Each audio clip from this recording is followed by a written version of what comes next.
ऐसा है जो बात बताने जा रहे हैं, है ना, ये कोई बताता उताता नहीं है। पढ़ाने वाले मिल जाएंगे, बताने वाले नहीं मिलेंगे। अभी जैसे टिप्पणी आपने लिखा, आप क्या लिखेंगे टिप्पणी में? ये 150 शब्दों का जो क्वेश्चन है उसमें क्या टिप्पणी में करेंगे? जो आपको आता है वही लिख के चले जाते हैं, है ना। क्या समझे? वो भाग के गया था तो कह रहा था कि हम लिखते हमको नंबर नहीं मिलता है, हमारा मेंस में नहीं होता है। तो आप समझ लो दौड़ के आए हैं, हम आपको बता रहे हैं क्यों मेंस में नंबर मिलेगा। इंफॉर्मेशन को केवल कॉपी पे उतारना, ये तो बच्चे भी रट रट के उतार ही रहे हैं। अगर आपका जो मोटिव है, कहाँ रख दिया यार इसने, ये है, देखो, चलो आ जाओ, इसी में समझा देंगे। जैसे प्रीवियस ईयर्स मेंस के क्वेश्चंस हैं ये, ठीक है ना, प्रीवियस ईयर के मेंस के क्वेश्चंस हैं। और इस क्वेश्चंस में अलग अलग आप देखेंगे, जैसे 13 का क्वेश्चन है, आगे और भी ऐसे मिलेंगे। तो ये कोई क्वेश्चंस आया, अब उस क्वेश्चंस को इससे कनेक्ट करो। तो यहाँ पर अगर लास्ट में देखेंगे तो डिस्कस क्रिटिकली लिखा हुआ है ना, discuss critically its salient feature and their effectiveness. Question का भाव क्या है? What are the reason for introduction of the physical responsibilities and the budget management act 2003। और फिर कहता है किसको? Discuss critically. अब आपको अगर पता नहीं है कि डिस्कस क्रिटिकली क्या होता है तो आप आंसर नहीं दे पाएंगे।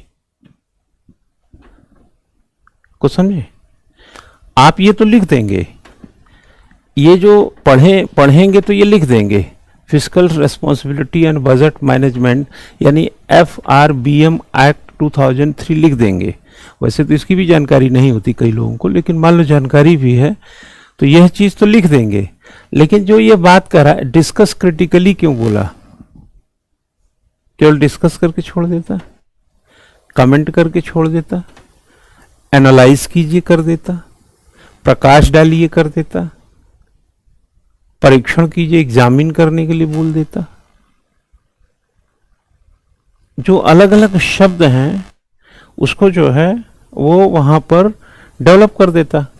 तो जब बोला एग्जामिन कीजिए तो क्रिटिकली जो डिस्कस है उससे डिफरेंस हो जाता।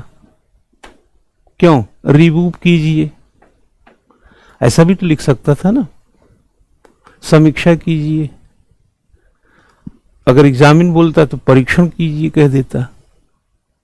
तो परीक्षण कीजिए या समीक्षा कीजिए तो अर्थ है ना भाई, सफलता का आगे अ लगा देने से पूरा मतलब बदल सकता है। यहाँ तो पूरा शब्द ही बदल रहा है। लेकिन आप क्या करेंगे, इसके जो salient feature and their effectiveness हैं। अब व्हाट डू मीन इफेक्टिवनेस? एक इफेक्टिविटी होती है, एक इफेक्टिवनेस होता है। कई लोग इफेक्टिविटी और इफेक्टिवनेस के डिफरेंस को नहीं जानते। तो सिविल सर्विसेज का जो नरेटिव है वो तो शब्दों से ढला हुआ है ना भाई, यूथ कैप्चर करता और यूथ में शब्द पकड़ होना चाहिए। यूपीएससी यूथ कैप्चर है और यूथ को शब्द की पकड़ होनी चाहिए। अब अगर लिख देता है इफेक्टिविटी और फिर लिख रहा है इफेक्टिवनेस, दोनों को यहां भी बेसिक डिफरेंस।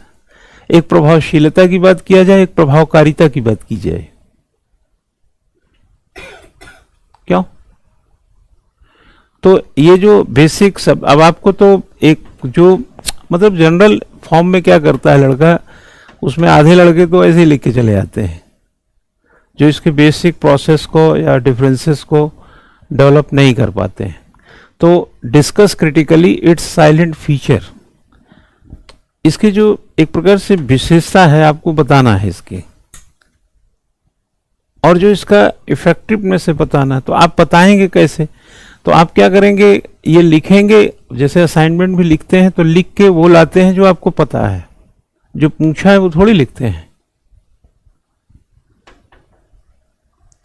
जैसे आप पढ़ने के लिए आए हैं, तो टाइम था इसलिए आ गए, लेकिन जरूरी नहीं कि आप पढ़ने आए हो भाई। कई लोग तो फीस दिए इसलिए चले आते होंगे क्यों? कई लोग तो भाई फीस दिए सोचते हैं यार वसूली कैसे होगी, फीस दे के फंस गए यार, चलो यार कहाँ चक्कर में पड़े।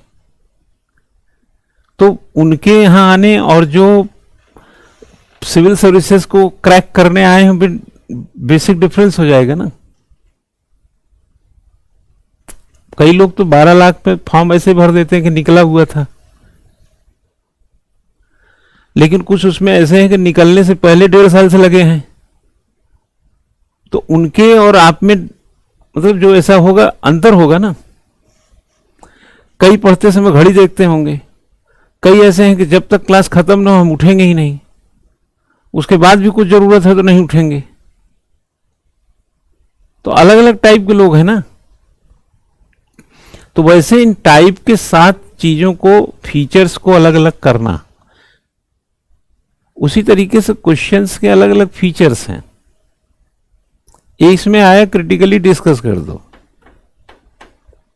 अब इसका साइलेंट फीचर पूछे एंड इंपॉर्टेंस भी कर सकता था भाई, यहां लिख देता कि discuss critically its salient feature and importance, लेकिन इंपॉर्टेंस नहीं पूछा है, बट आप इफेक्टिवनेस नहीं लिखेंगे, क्योंकि अगर आपको इसका इंपॉर्टेंस पता है तो आप इफेक्टिवनेस को इंपॉर्टेंस ही समझ के चले आएंगे।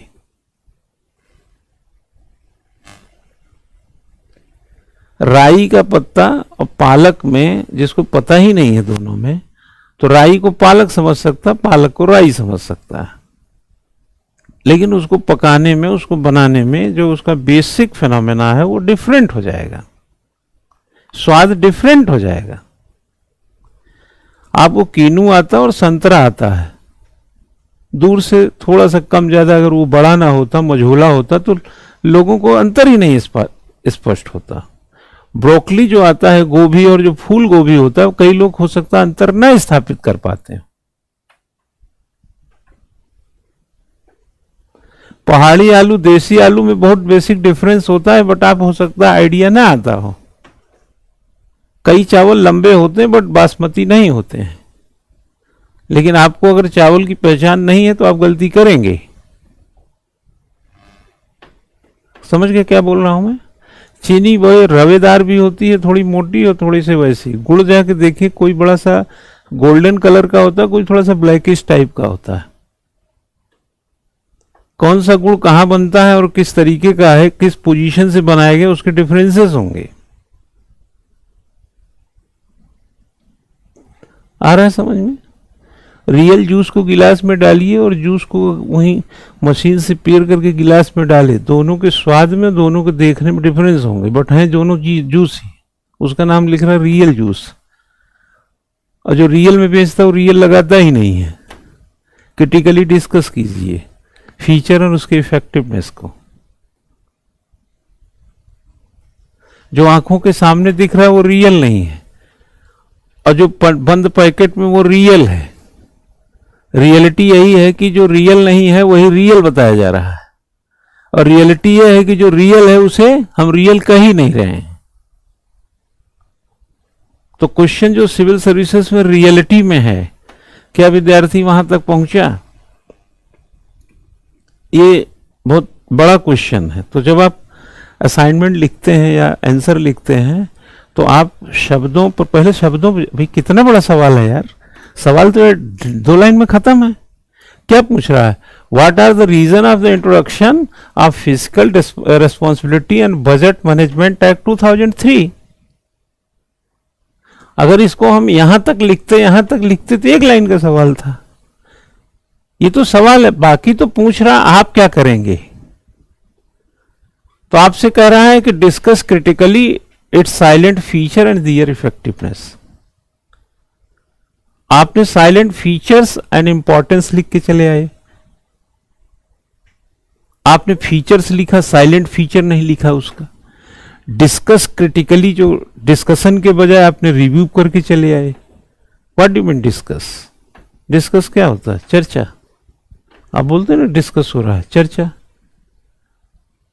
अब अगर डिस्कस क्रिटिकली कह रहा है या फीचर से इफेक्टिवनेस बोल रहा है, तो आपको यह भी समझने की आवश्यकता है कि हमें इसमें जो कंक्लूड करना है कोई चीज का, जैसे होता है ना कि कंक्लूजन, हालांकि हम डिस्कस में कंक्लूजन की बात नहीं करते, कमेंट में कंक्लूजन की बात नहीं करते कि आप उसमें कंक्लूजन लिखे। आप बात जो कह रहा है बता के निकल जाओ, लेकिन वहीं पर जो दूसरा फॉर्मेशन डेवलप हो गया क्वेश्चन का, तो रिक्वायर्ड आर नॉट रिक्वायर्ड। तो ये छोटी छोटी बात को पढ़ने से ज्यादा, इसीलिए लोग जो पढ़ने से अच्छा गढ़ने पे काम करते हैं वो सिविल सर्विसेज से 1 साल में निकालते हैं। 22-22 साल के लड़के इसलिए टॉप करते हैं, वो गढ़ाई अच्छी कर लेते हैं, बाकी पढ़ाई करते हैं। तो आपको काम कहा, हम बोलते हैं ना, आप प्रश्न देखा कीजिए। अब इस प्रश्न पर पूरी क्लास चलाई जा सकती है 2.5 घंटे की, एक प्रश्न पर। ये एक प्रश्न नहीं है, ये आप इसको अगर 150 शब्द में भी मान लेते हैं इसको, अब पता नहीं कितने शब्द में होगा, ये 150 शब्द में होगा, तो 20 सवाल में एक सवाल है। वहां 1 नंबर से सिलेक्शन रुकता ही तो पूरा सवाल ही है। डिस्कस क्रिटिकली में क्या करेंगे? द क्वेश्चन रिक्वायर्स, क्वेश्चन मांग क्या रहा है। जैसे लोग कहते हैं अरे इसको बोलने तो दो, जैसे आप उसकी बात बिना सुने उसको कुछ कहने लगते हैं, तो दूसरा बोलेगा अरे भाई उसको सुन तो लो क्या कह रहा है। तो पहले सुन लो क्वेश्चन क्या कह रहा है। क्वेश्चन कह रहा है कि क्वेश्चन का क्या डिमांड है वो समझ लो। कह रहा है, अब हम जैसे लिख रहे हैं, breakup of the issue or situation into various part and through analyse of these part. हम ये कह रहे हैं कि आप डिस्कस क्रिटिकली जो करने जा रहे हैं, आप इसको तोड़ के देख लो, ब्रेक करके थोड़ा समझ लो। ठीक, मतलब आप समझ रहे हैं। अगर इफेक्टिवनेस और साइलेंट फीचर समझ रहे हैं और इसका डिस्कस क्रिटिकली क्या होता है इसको भी समझ रहे हैं, तो अब आप इसको नंबर ऑफ पार्ट में क्रिएट कर लीजिए। तो क्वेश्चन को देखा कि तो लिखा है 3 सब पार्ट्स। इस क्वेश्चन में हमको 3 पार्ट्स दिखाई देते हैं। यहां समझाने में तो टाइम लग रहा है, वहां करने के लिए 30 सेकंड का टाइम है। 6 मिनट में 150 शब्द लिखना है और 9 मिनट में आपको 250 शब्द लिखना है, ध्यान रखना है आपको। अब आप कहेंगे 3 मिनट में 100 शब्द कैसे हो जाएंगे? नहीं होंगे तो सिलेक्शन भी नहीं होंगे, उसमें तो कोई एक्सक्यूज नहीं है ना बेटा। अगर एग्जामिनेशन का टाइम 10 बजे है और आप 10:30 पहुंचेंगे तो हम कहेंगे आप गेट के बाहर ही रहेंगे, उसमें कोई दूसरा विकल्प क्या है? हाँ भाई, आप छाता लेके नहीं गए हैं और बारिश हो रही है तो हम यही कहेंगे कि आप भीग करके घर आएंगे। ऐसे थोड़ी होता है किसी का छत उठा के लाएंगे अपने ऊपर। जब छाता नहीं ले गए हैं ऐसा तो है नहीं किसी का छत ही लेके चले आए आप। भीग के आएंगे, तरबतर रहेंगे। ठीक है, तो अब इसमें 3 सब पार्ट आपने क्वेश्चन का कर दिया। मतलब इस क्वेश्चन में 3 पार्ट हैं। पहला कह रहा है reason of introduction of physical responsibility and, ये मतलब ये जो क्वेश्चन है, एक पार्ट तो यही है। ठीक है, तो अब आपको सारी ताकत कहां लगानी है भाई? तुम्ही से शुरू, तुम्ही से खत्म है, तो तुमको तुम होना पड़ेगा ना। क्यों भाई? जिससे जो शुरू हो रहा है, जिससे खत्म हो रहा है, तो शुरू और खत्म उतना इंपॉर्टेंट नहीं जितना उसका होना इंपॉर्टेंट है, क्योंकि उसी से शुरू होगा उसी से खत्म होगा। तो शुरू किससे? किसका साइलेंट फीचर, किसकी इफेक्टिवनेस, किसका क्रिटिकली डिस्कस करेंगे? अरे इसका करेंगे यार, FRBM एक्ट 2003 का। तो एक पार्ट तो यही हो गया, तो पहले इसको बताओ कि ये है क्या। आपने बता दिया, सिस्टमेटिकली बता दिया। जैसे हर राइटिंग में बेटा ना एक की पॉइंट होता है, की पॉइंट। हम लोग जब रिसर्च पेपर लिखते हैं ना तो इंट्रोडक्शन के बाद तुरंत लिख देते हैं की पॉइंट। हमारे रिसर्च में ये पॉइंट पाओगे। तो आप की पॉइंट लिखो कि हमारा आंसर, जैसे एग्जामिनर पढ़े तो उसको की पॉइंट मिल जाए कि लड़का आगे आंसर में ये सब बातें लिखेगा।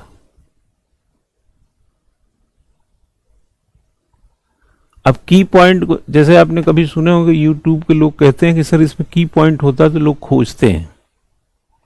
जैसे आपने लिखा कि बेस्ट आईएएस कोचिंग इन उत्तराखंड, लोग जनरली क्या लिखते हैं? कोचिंग इन आईएएस कोचिंग इन देहरादून या उत्तराखंड, यही लिखते हैं ना। ठीक, अगर आप लिख दिया जाए आईएएस स्कूल इन देहरादून, तो जनरली स्कूल की पॉइंट नहीं है, कोचिंग की पॉइंट। कोचिंग अगर डाल देंगे कोचिंग इन देहरादून तो सभी कोचिंग दिखा देगा। आईएएस लिख देंगे तो आईएएस का दिखाने लगेगा। तो ये सब क्या हुए उसके की पॉइंट, समझ गए कि नहीं? तो अब आपने दूसरा क्या किया, critical discuss on it's salient feature. पहले इसको समझा दिया, फिर आपने क्या किया, इसके साइलेंट फीचर को बता दिया। 2 बार इसको डिस्कस करना है। एक बार साइलेंट फीचर डिस्कस किया, एक बार इसका इफेक्टिवनेस। ये क्वेश्चन बहुत सरल है वैसे, मतलब सिविल सर्विसेज का सरल क्वेश्चन है ये। बहुत सारे कठिन भी आते हैं जो क्वेश्चन ही नहीं समझ में आते हैं, है ना। तो आपने ये लिख दिया। अब आपको माना 150 शब्द में लिखना है। तो अब ये जो एक्ट है, एक्ट तो बहुत लंबा चौड़ा बना होगा ना भाई, एक्ट तो लंबा होगा ना। तो एक्ट को आपने एनालाइज कर दिया, एक प्रकार से जैसा है उसको बता दिया कि ये दैट इज दिस, कह रहा है ना, what are the reason of introduction, किस कारण से लाएगा, क्या कारण है। तो आप लिखेंगे तो आप जो इंट्रोड्यूस करेंगे, क्या दिक्कत है क्या ऐश्वर्या? तनाव मतलब जो तैयारी करने आए हैं उसमें अगर आपके हाथ पैर में दर्द नहीं हो रहा है तो फिर तैयारी भी नहीं हो रही है। देखो बेटा, ये पटवारी का एग्जाम तो है नहीं, और आपके सामने जो खड़ा आदमी, मैं 13 साल तैयारी किया हूं। मैं बीएससी सेकेंड ईयर में 1989 में था और 2002 मेरे आखिरी अटेम्प्ट थे। समझ गए ना, कहाँ चूक हुई, क्या गड़बड़ हुआ, कौन सा ऑप्शनल पेपर में क्या हुआ, आप समझ रहे ना। ये उस दौर के चूक थे, लेकिन वो गड्ढे आज भी मुझे साफ साफ दिखते हैं, और उस गड्ढे में और कितना गड्ढा आपकी तरह से हो सकता है वो भी दिखता है। और 2002 से अब तक मैं पढ़ा रहा हूं, 22 साल ये जोड़ लीजिए, 13 साल उसको जोड़ लीजिए, तो कुछ विषय पढ़ाने के अनुभव तो आप देखेंगे तो एक पीढ़ी निकल गई।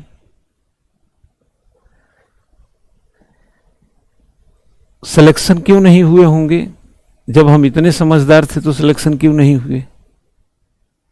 सिलेक्शन कभी कभी आप ज्यादा समझदार हो इसलिए भी नहीं होता, और कम समझदार में तो चांस ही नहीं है। यानी कि 40 साल का ड्राइवर भी पोल में गाड़ी मार सकता है। आप उसको ये तो नहीं कह सकते ना तुमको गाड़ी नहीं चलती, 39 साल से चला रहा हो।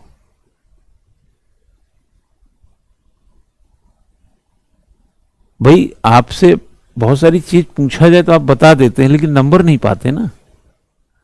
सिलेक्शन, अटल जी हमेशा कहते थे, अटल जी कितना बढ़िया भाषण देते थे। जब उनके टाइम में बहुत अच्छा वोट नहीं मिलता था तो कहते थे यार भीड़ तो आती लेकिन वोट नहीं देते ये।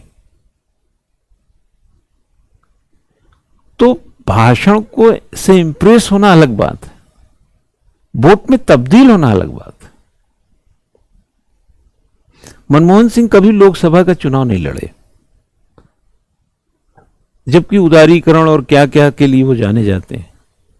जनता में लोकप्रिय नहीं है वो। जनता तो लोकप्रिय नेता को देगी ना वोट। आप समझ गए ना। तो बड़ा बनना, लोकप्रिय, मतलब अच्छा काम करना, इस बात का तस्दीक नहीं है कि आप जनता में जाएंगे तो जनता आपको वोट भी देगी। जरूरी नहीं कि आपने बड़ा मेहनत किया है तो आईएएस ही बनेंगे। आईएएस की जो डिमांड है, जो सिविल सर्विसेज की, अगर वहां चूक हो रही होगी कोई, तो फिर बाहर ही रहेंगे। ठीक है। तो ये जो दास्तां है, ये दास्तां इनिशियली आप समझ लेंगे तो काम जल्दी हो जाएगा। और थोड़ा सा दर्द अगर होता भी है तो क्या दर्द में भी कुछ बात हो जाएगी। आप सोचेंगे आपके अपने ढंग से सिविल सर्विसेज हो जाएगा, तो क्यों भाई? हाँ, कल एक विद्यार्थी आया, वो इंटरव्यू दे रहा है पीसीएस का। हमने उससे पूछा कि आपने क्या किया, तो उसने कहा मैं सर एमबीबीएस किया हूं 2018 में। हमने कहा यार आप तो बड़ी मेहनत करके आए हैं, पहले नीट किए फिर एमबीबीएस किए, ये क्या हो गया है? ठीक है। तो उसने कहा कि सर, बताया कि मैं डॉक्टर हूं सर और आगे तो पढ़ाई नहीं किया। तो उसने जैसे ही हमने बोला कि आपने नीट किया, ये अरे बोला नहीं सर, उस टाइम तो 4 ही लाख लोग बैठते थे, अब तो 20-22 लाख बैठते हैं, अब बहुत टफ है सर नीट। तो हमने पूछा आपका कितने नंबर पे हो गया था? बोले 500 के आसपास पे तो हमको मिल गया यहाँ हल्द्वानी में जो गवर्नमेंट कॉलेज है। अब 500 क्यों, अब तो 600 मेरिट जाती है। इसी बार 590 में अल्मोड़ा मेडिकल कॉलेज में लोगों को मिला, जो कि सबसे कम मेरिट पे, ये मिनिमम था ऑलमोस्ट। तो उसने, हमने कहा नहीं 4 लाख में आप सिलेक्ट हुए, सिलेक्शन इंपॉर्टेंट है, बैठे कितने, बैठे तो 4 लाख ही थे ना, लेकिन 4 लाख भी तो कम थोड़ी होता है। लेकिन आज की तुलना में अपने को वो बहुत हाई फाई नहीं समझ रहा था, बड़ा डाउन टू अर्थ बात कर रहा था। तो टाइम के साथ कंपटीशन करवट लेता है। तो हमारे टाइम में और आपके टाइम में तो और अंतर हो गया। ये 13 का क्वेश्चन है सिंपल, अभी 20 का क्वेश्चन, अभी एक 20 का तो आपने लिखा ही है, विषय को पढ़े हैं, लेकिन उसमें बात को 150 शब्द में कैसे कहेंगे, ये जब प्रैक्टिस में ये आर्ट आ जाएगा तो आसान हो जाएगा। तो अभी तो इंफॉर्मेशन तक मामला है, अभी प्रेजेंटेशन तक नहीं है। आपने क्वेश्चन को तोड़ लिया, नंबर ऑफ पार्ट्स इसके कर लिए, यानी कि इसकी संख्या कितनी है। इसमें 3 भी हो सकते हैं, 2 भी हो सकते हैं, कभी कभी पार्ट नहीं मिलते हैं तो हमें एक साथ लिखने पड़ते हैं। अब आपने इधर आ गए, मोड ऑफ प्रेजेंटेशन। अब आपके सामने क्वेश्चन है कि साहब हम मोड ऑफ प्रेजेंटेशन क्या रखेंगे, इसका, इस क्वेश्चन को हम प्रेजेंट कैसे करेंगे। तो आपने लिखा कि पॉइंट फॉर्म। असल में जब भी आप कोई फीचर्स बताएं, किसी का इफेक्टिवनेस बताते हो, तो एग्जामिनर को अगर पैरा में बहुत लिखते हैं तो बहुत शब्दों के ढेर से ढक देंगे। जैसे मुझे अपनी पेन नहीं है यहां पे जेब में आज, मान लो अपनी पेन मुझे दिखानी है, तो पेन कैसे पता चलेगा? आप देखेंगे पेन को ऐसे फंसा दिया जाता है इसमें, और इतना आप समझ रहे हैं कि पेन है, लेकिन अगर इसी पेन को मैं इसे अंदर डाल दूं, पेन है बट दिखेगी नहीं। तो उसका पॉइंट तो दिख रहा है ना, ये जब ऐसे डालते हैं, यार है नहीं दिखा देता, यहां पर ये पॉइंट तो दिख रहा है ना। तो आप पॉइंट में कोई चीज दिखाइए, अगर आप एलोबरेट बहुत करेंगे कुछ चीजों में, है ना, तो फिर थोड़ा सा फीचर्स एंड उसके इफेक्टिवनेस को पॉइंटेड कर दीजिए, और जो उसके एक्ट को बताना है उसको इंट्रोडक्शन पार्ट को 3-4 लाइन 5 लाइन यानी 40-50 शब्द पैरा कर दीजिए। और अगर जरूरी हो तो आप चित्र बना के कर दीजिए। आपने उसके फीचर्स लिखे, लाइन खींच दिया, दिस फीच दैट दैट दैट दैट। क्योंकि एग्जामिनर को आपको मतलब अपील करवाना है, आप समझ गए नहीं बात को। और लास्ट में क्या कह रहा है, इंपॉर्टेंस ऑफ कंक्लूजन हमने लिखा रिक्वायर्ड, जरूरी है, आपने उसको दे दिया। अब आप अगर मान लिया कंक्लूजन 20 शब्दों में करते हैं, बहुत कम है, नहीं लिख पाएंगे, बहुत प्रैक्टिस के बाद ही लिख पाएंगे। 20 शब्दों में लिखते हैं, और अगर इनके फीचर्स को समझ रहे ना, 40-40 शब्द में बताते हैं। आप समझ गए ना, 40-40 में बताएं। पॉइंट में इसलिए बता रहा हूं कि पैरा में लिखेंगे बहुत ज्यादा शब्द लग जाएंगे, बात काम की कम आएगी, और फालतू वालतू सेंटेंस को मेंटेन करने में ही शब्द चले जाएंगे। अगर आपने 5-5 फीचर्स बताए, केवल 5 फीचर्स, और 5 फीचर्स में 5-5 शब्द का इस्तेमाल किया, तब भी तो 25 शब्द चला गया ना।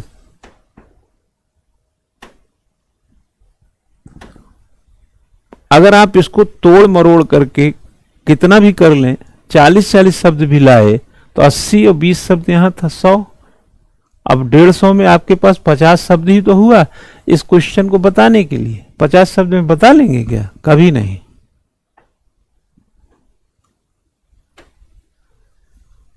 कभी बता ही नहीं पाएंगे। 50 शब्द होते कितने हैं? इसको कम से कम आप, कम से कम, बहुत मेहनत, हम जैसे लोग भी लिखेंगे तब भी कम से कम 70-75 शब्द चाहिए।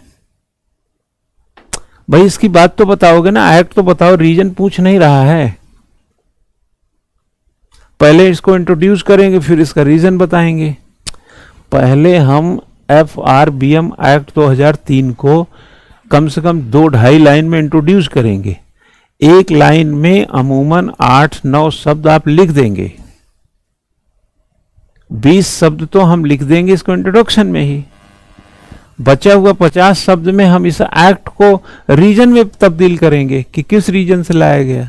हो गए 70 शब्द। और अगर हम इसमें आए फिर 40-40 शब्द लिखेंगे,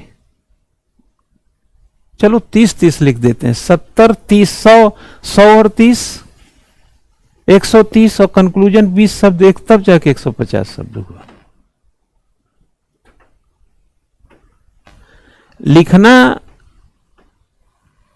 150 शब्द लगता है कि लिखेंगे कैसे। जैसे 150 शब्द आपने सोचा कैसे लिखेंगे, है ना, ज्यादा लग रहा है ना। लेकिन इसको जब हमने डिवाइड कर दिया तो आपको लग रहा है यार इतने में कैसे लिखेंगे, 30 शब्द में कैसे लिखेंगे, 20 शब्द में कैसे लिखेंगे। कैसे लिखेंगे? प्रैक्टिस से। एक ही इलाज है। जैसे उसने बोला था ना कि मुझे आप जैसा बनना है, तो उसने कहा चीटिंग छोड़नी होगी। बड़ा छोटा सा सेंटेंस है।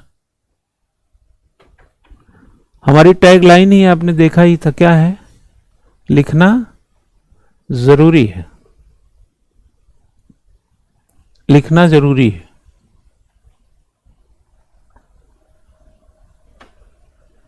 समझ गए ना? ये क्वेश्चन का आंसर तब बनेगा।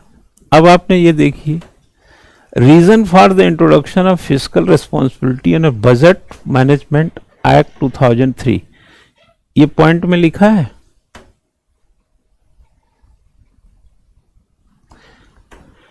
The FBRM Act 2003 was adopted to bring fiscal discipline at both the center and state level, especially for the following reason were behind the adoption of FRBM Act 2003. 1 2 3 4 5 6 7 8 9 10 11 12 13 14 15 16 17 18 19 20 21 23 24 25 26 27 28, इतने 2 line में 28 शब्द हैं। और आपने देखिए ये पॉइंट में आ गए, रीजन्स आ गए, ये पॉइंट में आ गया ना। उसके बाद silent feature of the act rule under, ये साइलेंट फीचर आ गए। देखिए इस साइलेंट फीचर को हमने 30 शब्द बताया, अभी आपके खोपड़ा हिल जाएगा कितना ज्यादा शब्द है। इसको भी शॉर्ट करना है। उसके बाद यहां पर आइए, criticism of the FBM act, ये देखते जाइए।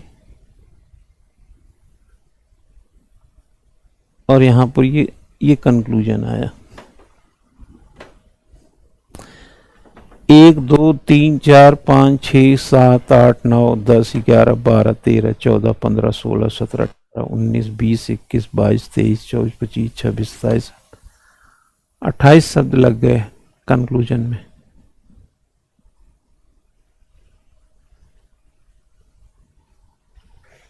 समझ गए ना? ये आपको नहीं बनाना एग्जाम में, ये तो आपको समझाने के लिए बनाया हूं कि आप समझ पाए। अब आप जैसे हमको असाइनमेंट लिखते हैं ना, तो आपको जो आता है वो लिखते हो, जो क्वेश्चन मांगता है वो थोड़ी लिखते हैं। इसीलिए तो आप जहां पर आपकी जानकारी खत्म वहीं पर उत्तर खत्म कर देते हैं।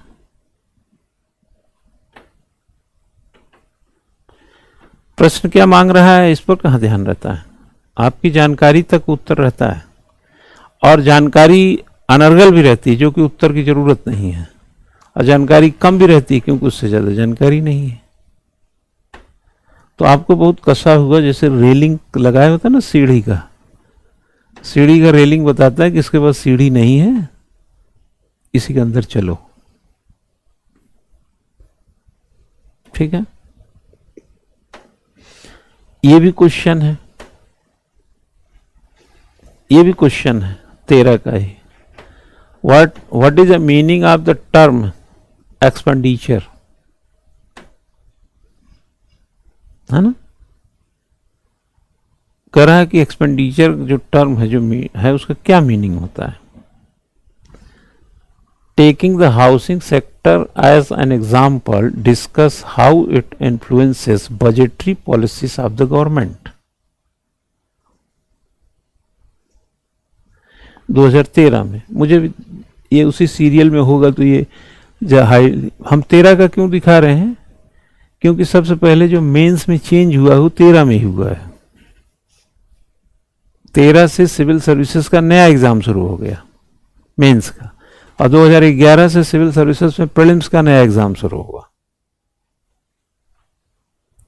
तो 13 में क्वेश्चन थोड़े से मतलब लाइट वेट के थे, आप पढ़ते ही समझ सकते थे, बट नंबर तो लिखने पे मिलेगा। अभी आपने देखा होगा कि CBSE कह रहा है कि आगे के एग्जाम में पता नहीं 10th 12th का मुझे नहीं पता, कि सब पुस्तक प्रणाली कर देंगे। हाँ, ओपन कर देंगे, किताब लेके भी जाओ। किताब आपको मैं किताब देता हूं फिजिक्स की और एक पेपर देता हूं, फिर भी आप लिख के दिखाइए। किताब में खोज भी वही पाएगा जो खुद पढ़ा होगा। कहां से निकालेंगे सवाल? और जो ज्यादा पढ़ा होगा वही कर भी पाएगा।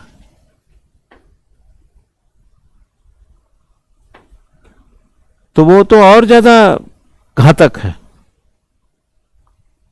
और खतरनाक। एक तो पेपर के स्टैंडर्ड चेंज हो जाएंगे, दूसरे आप पढ़े नहीं हैं तो खोज भी नहीं पाएंगे, टाइम ऐसे ही निकल जाएगा पन्ना पलटने में ही। 3 इडियट नहीं देखे थे सब लोग, किताब में खोज रहे थे। हाँ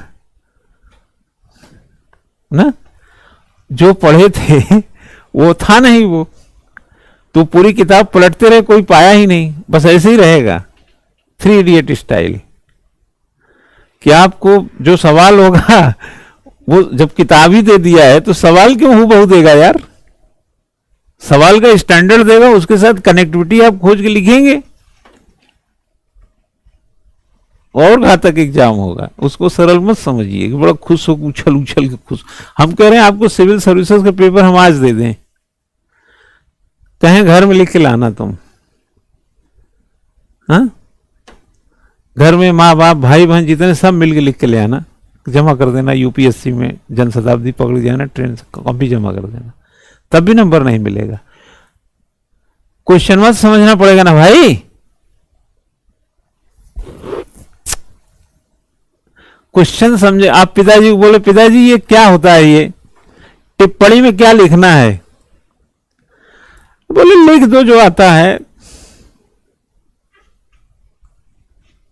जब उसका करेक्टर सही से आइडिया में नहीं है तो कहीं पर भी खोल लो पोथी पत्रा, लिखना तो आप ही को है। यहां पर देखो, अब वही चीज आपने क्या बोला, डिस्कस। क्या बोला इसने, what is the meaning of the term expenditure, ये वगैरह वगैरह, डिस्कस हाउ इट, ये डिस्कस पूछ रहा है। ठीक, अगर ये डिस्कस होगा ना बेटा तो कंक्लूजन नॉट रिक्वायर्ड हो जाएगा, देना ही भी नहीं चाहिए। एक तो टाइम नहीं रहता है, दूसरे आप दे करके बिना मतलब कि क्यों अपना भद्द पिटवा रहे हैं। अगर आप कंक्लूजन में डिस्कशन में कंक्लूजन दे रहे हैं तो ये गलत मैसेज जा रहा है। जैसे कहते हैं बिना मतलब को टांग लड़ाना, लड़के जानते नहीं, हर जगह देते रहते हैं। अब आपने डिस्कस में के लिए right about topic detail taking into account different issues और आइडियाज, आपको यह खोलना है। डिस्कस इसी पर टिका हुआ, दैट इज अ की पॉइंट ऑफ डिस्कस। और क्वेश्चन को 3 सब पार्ट में डिवाइड कर लिया। Meaning of the term tax expenditure, tax नहीं लिखा था क्या, टैक्स हो सकता रहा हो, मैं ध्यान नहीं दिया, जो भी है, नहीं इसको हटाओ, एक्सपेंडिचर ही होगा। मान लो मीनिंग ऑफ द एक्सपेंडिचर, ये आपने एक चीज ये देख ली है, व्हाट डू मीन एक्सपेंडिचर। जैसे सड़क पे क्या किया जाता है, पैसा क्या किया जाता है, एक्सपेंडिचर का मतलब होता है व्यय, और इनकम का मतलब आय। तो आय को ही तो व्यय करते हैं आप।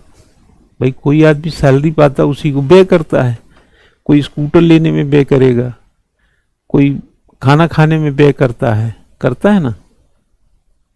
ठीक, लेकिन आप इसी को थोड़ा सा माइन्यूट लेवल पे कर देते, इन्वेस्टमेंट। कोई अगर उसी का घर बनाता है तो क्या किया उसने, व्यय किया, इन्वेस्ट किया। प्लॉट लिया आपने, व्यय किया, इन्वेस्ट किया। अगर आप अपनी सैलरी का घर में आटा लाते हैं तो इन्वेस्ट कर रहे हैं कि एक्सपेंडिचर कर रहे हैं, हाँ? और चाउमीन खा रहे हैं तो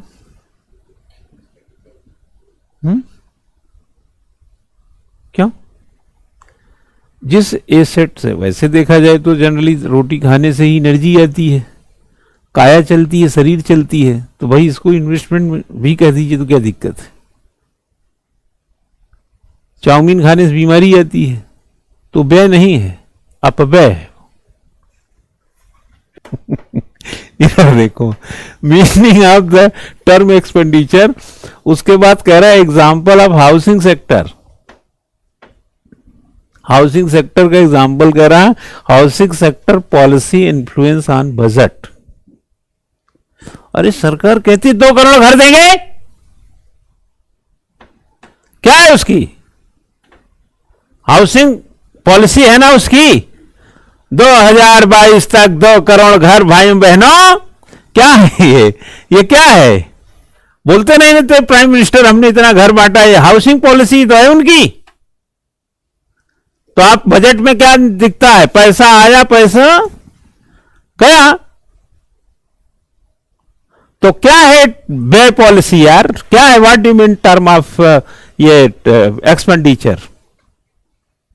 सड़क पे क्या है, पैसा जाएगा, हाउस में क्या है, पैसा जाएगा, किसानों को सम्मान निधि पैसा जाएगा, तो सरकार की तरफ से तो व्यय ही हो रहा है।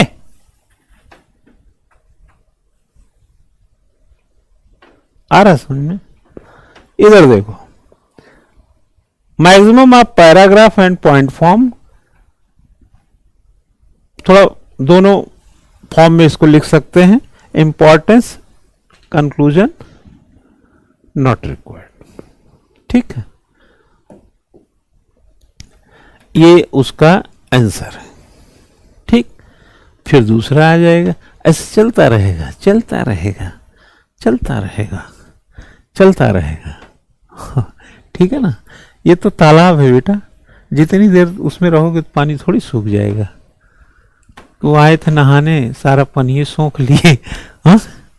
ऐसा तो है नहीं, क्यों भाई? सुरेश नहाने आए थे, तालाब ही सूख गया। ऐसा तो होता नहीं है कि सुरेश के नहाने से तालाब सूख जाएगा। इसमें भी देखो डिस्कस ही करवाया, डिस्कस ये लिख रहा है, डिस्कस पहले ही। Goods and service tax at India के बारे में, bring out critically the reason of delay in roll out of ये रिजिम वगैरह लिख रहा है। ये ऐसा डिवाइड किया, नॉट रिक्वायर्ड, फिर आगे बढ़ गए। देखो इसी तरीके से लिखते चले गए, फिर आगे आ गए, फिर ये आया अगला क्वेश्चन। यहां देखो फिर क्रिटिकली एनालाइज लिख रहा है। हाँ ठीक है, ये बना है, चले गए, फिर ये आगे आ गए, फिर ये क्रिटिकली डिस्कस आ गया। ये कौन सा है ये? ठीक है, 2013 ही चल रहा है ये पूरा।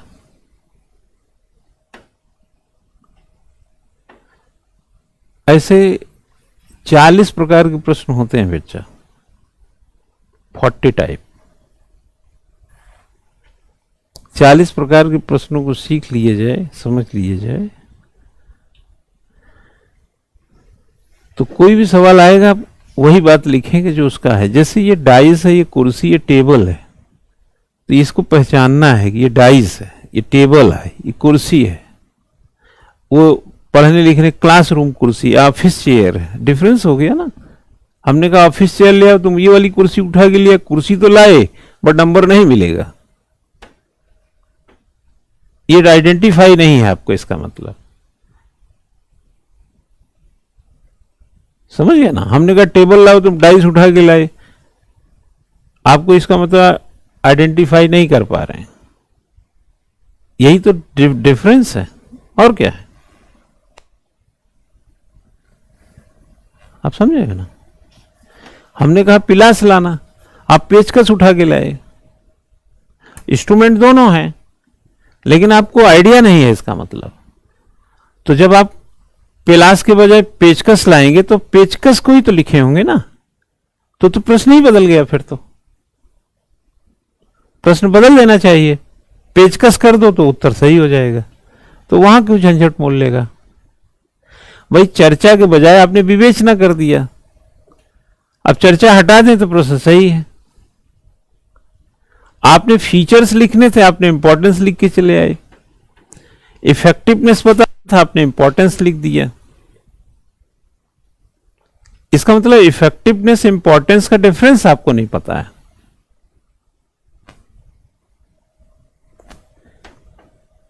तो कॉमन इंफॉर्मेशन तो सब तक जाती है, लेकिन स्पेशल सिविल सर्विसेज के लिए वो होता है जो टर्म्स को बाकायदा टर्म्स से इंट्रोड्यूस होता है। उसको बोलते हैं हम लोग इंटेलेक्चुअलिटी, जिसको जैसे हमने कहा एप्टीट्यूड एटीट्यूड में क्या डिफरेंस है, what is the difference between significance and importance. आप करते रह गए दोनों में। हमने कहा इफेक्टिवनेस और इफेक्टिविटी में क्या डिफरेंस है। डिस्कस में और क्रिटिसिज्म या रिव्यू में क्या है। रिव्यू या उसके जो दूसरे तरीके से कोई और बात आ जाए, चाहे मीमांसा से जुड़ा हो, विवेचना से जुड़ा हो, समीक्षा और परीक्षण से जुड़ा हो, क्या डिफरेंसेस हैं। तो ये डिफरेंसेस है ना, थोड़े वो झलकने चाहिए। अरे यार, दो जुड़वा लोग भी जो है थोड़े बहुत मिलते हो, तब भी लोग माँ बाप तो समझ ही जाते हैं कि ये वाला है। हाँ, कुछ तो डिफरेंस होगा ना कहीं हल्का फुल्का, ठीक है ना। तो ये ऐसे सब पे लिखा हुआ है, कुछ पेपर बनाया था, और भी पेपर हैं, बहुत ज्यादा है, सब 13 का ही चल रहा है ना। ऐसे बनाते हो निकल जाओ। अब आप लोग लिखते हो तो उसमें ध्यान नहीं देते होगे, किसी भी सारे क्वेश्चंस हैं ये, ठीक है। समझ में आ गया ये। हाँ, अब इसको हम कर रहे हैं, बंद कर रहे हैं, ये उत्तर प्रणाली बंद कर रहे हैं।